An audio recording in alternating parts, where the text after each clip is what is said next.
em đang sống đủ chỉ dọn tới chân đang gà chỉ lúc bé cha là ư thia chỉ tao em đang sống đủ chỉ chú lo kê chỉ lúc bao cha thì chỉ tao con ý sẽ đại ta sống đủ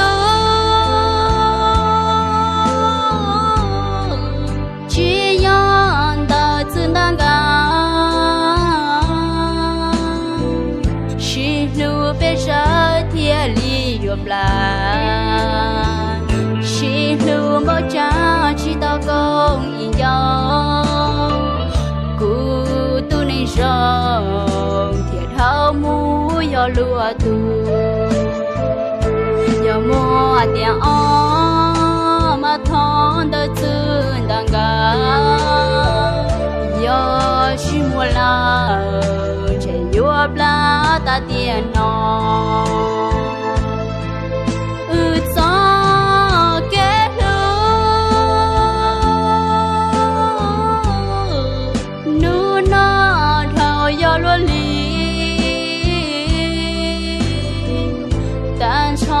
chỉ cho cái chỉ lưu,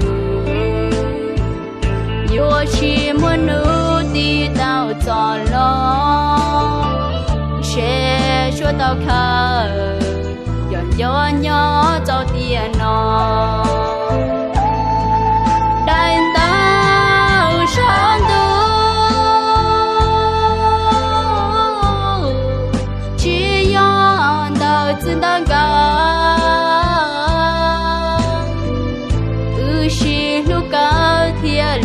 Chỉ tao kẹp lên con trâu thiên lý tuôn cho che ta li nó yun cho có mùi xì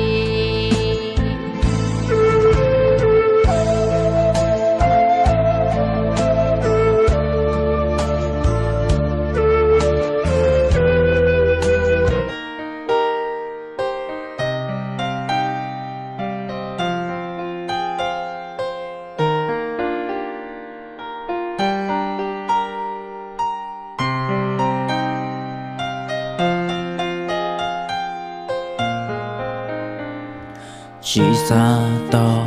trâu lửa tia lời chúa yo tiền nó có lũ cụ xưa chỉ bao